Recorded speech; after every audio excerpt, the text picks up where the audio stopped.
اللہ رب العزت نے اپنے نبی سیدنا موسیٰ علیہ السلام پر وحی نازل کی، اے موسیٰ، آبادی کے باہر فلاں مقام پر میرے ایک برگزیدہ بندے کی لاش پڑی ہوئی ہے، تم چند افراد کو اپنے ساتھ لے کر وہاں پہنچو، اسے اٹھاؤ، اپنے ہاتھوں سے غسل دو اور اس کے کفن و دفن کا اہتمام کرو۔ اللہ کے نبی سیدنا موسیٰ علیہ السلام نے بنی اسرائیل کے لوگوں کے سامنے اس بات کا اعلان کر دیا۔ کافی لوگ آپ کے ساتھ چل پڑے۔ موسیٰ علیہ السلام جب اس مقام پر پہنچے تو آپ نے دیکھا کہ واقعی ویرانے میں ایک انسان کی لاش پڑی ہوئی ہے۔ آپ نے لوگوں سے کہا کہ اسے اٹھاؤ، اس کے غسل کا کفن دفن کا اہتمام کرو۔ اس پر بنی اسرائیل کے لوگ کہنے لگے کہ اے موسیٰ علیہ السلام، آپ نے ہم سے کہا تھا کہ اللہ کے ایک نیک اور برگزیدہ بندے کی لاش ہے، حالانکہ آپ ہمیں یہاں کہاں لے آئے؟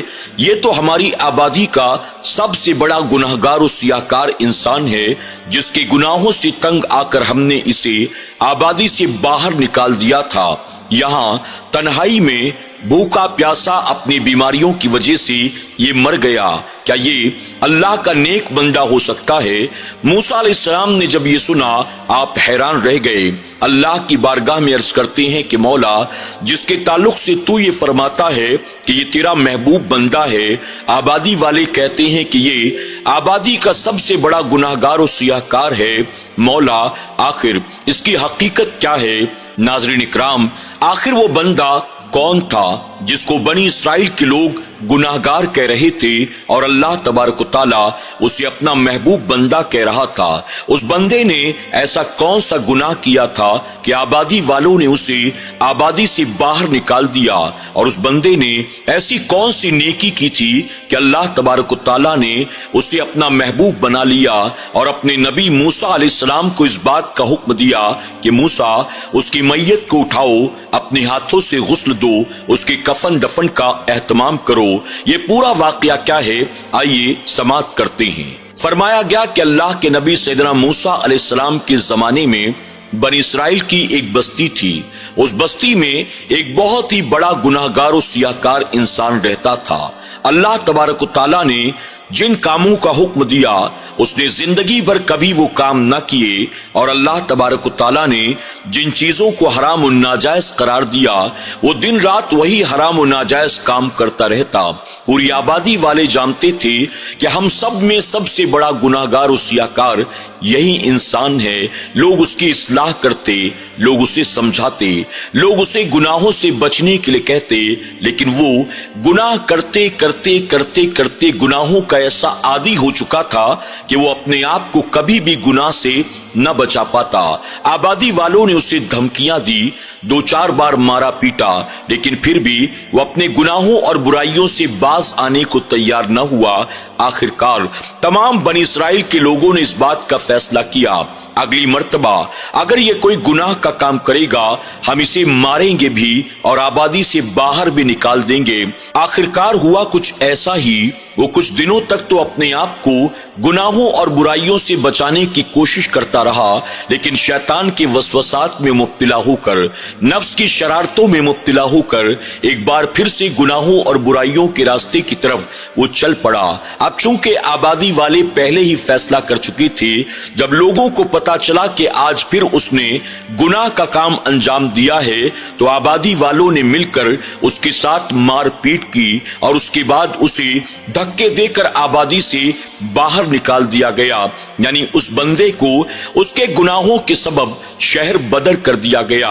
اب وہ ویرانے میں اکیلا تھا، اس کے آس پاس نہ اس کے ماں باپ تھے، نہ بیوی بچے تھے، نہ دوست احباب تھے، نہ گھر بار تھا، وہ اکیلا تھا، نہ سر پر چھت تھی، نہ کھانے پینے کا کوئی سامان تھا۔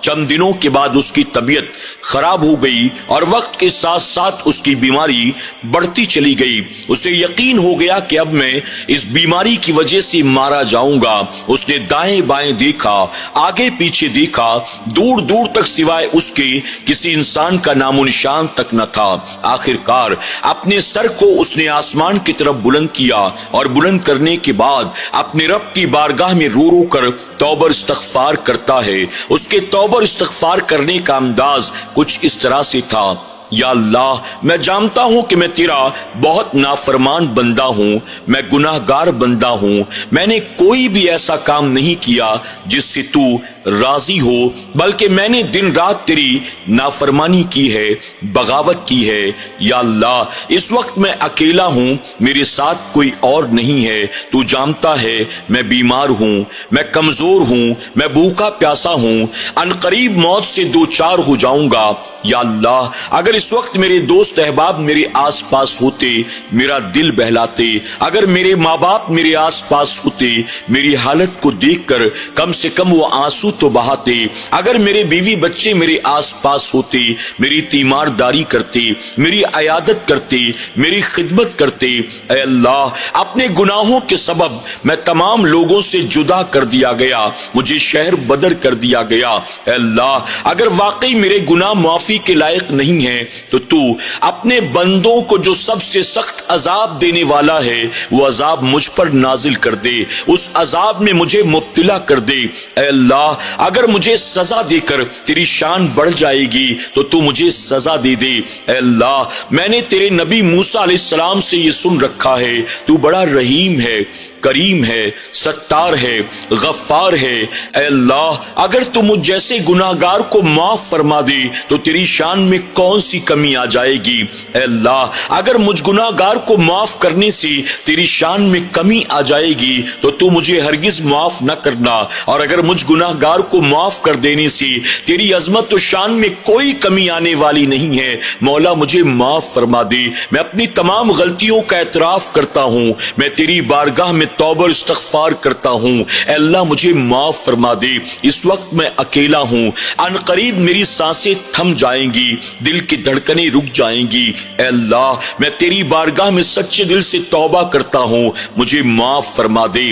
اللہ تبارک تعالیٰ اپنے نبی سیدنا موسیٰ علیہ السلام سے فرماتا ہے، اے موسیٰ جب وہ بندہ بے یار و مددگار تھا، بیمار تھا، اس کے پاس کوئی انسان بھی موجود نہیں تھا، ایسے میں وہ بندہ میری بارگاہ میں سچے دل سے توبہ کر رہا تھا، گریزاری کر رہا تھا، رو رہا تھا، استغفار کر رہا تھا۔ اے موسیٰ میرا بندہ تنہائی میں میری بارگاہ میں توبہ اور استغفار کرے، کیا میں اس کی توبہ کو قبول نہ کروں؟ کیا میں اس کے گناہوں کو معاف نہ کروں؟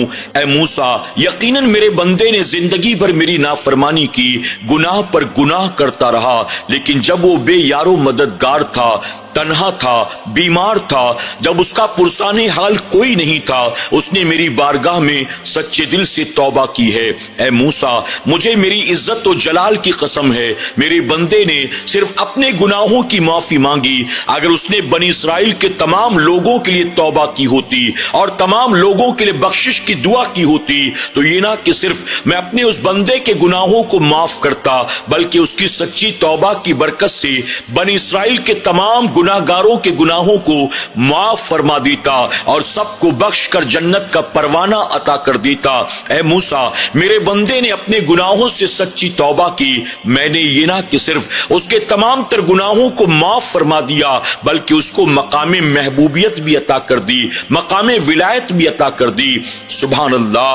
ناظرین اکرام آپ ذرا سوچیں کہ اللہ تبارک و تعالیٰ کی بارگاہ میں ایک بندہ جو کہ اتنا برا ہو، جس سے آبادی والے بھی تنگ آ چکے ہوں، جسے آبادی والے نحوست کی بنیاد آبادی سے باہر نکال دیتے ہیں، کہ اللہ تبارک تعالیٰ ہمیں اس کے فتنوں سے اور اس کی نحوست سے محفوظ فرمائے۔ جب وہی بندہ اپنے رب کی بارگاہ میں رو رو کر تڑپ کر گریزاری کرتا ہے اور سچے دل سے توبہ کرتا ہے تو اللہ اس کے عمر بھر کے گناہوں کو بھی معاف فرما دیتا ہے، مقام ولایت بھی عطا کرتا ہے، اور اپنے نبی موسیٰ علیہ السلام کو حکم دیتا ہے، موسیٰ جاؤ اپنے ہاتھوں سے اس کی میت کو اٹھاؤ، غسل بھی دو، اپنے ہاتھوں سے اس کے کفن دفن کا اہتمام بھی کرو۔